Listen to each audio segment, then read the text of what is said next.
अस्सलाम वालेकुम। क्या हाल है? ठीक है, खैरियत से हैं? मैं खैरियत से हूँ, आप भी खैरियत से होंगे इंशाल्लाह। आपको सेहत तंदुरुस्ती की ज़िंदगी दे अल्लाह। आज हम एक रेसिपी बना रहे हैं, छोटी सी शामी टिक्की। और उसके लिए चाहिए हमें क्या क्या? चने की दाल, प्याज और चिकन को हम बॉयल करने लगे। ये ज़ीरा, दादर मिर्च, पिसा धनिया, सुरख मिर्च, हस्बे ज़ायक़ा, नमक और हल्दी। धनिया, हरी मिर्च, पुदीना और एक अदद अंडा।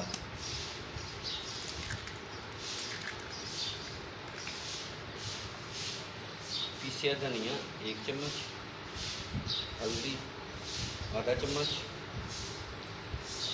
सह ज़ीरा 1 चम्मच, तड़ा मिर्च 1 चम्मच, नमक हस्बे ज़ायक़ा। First mix.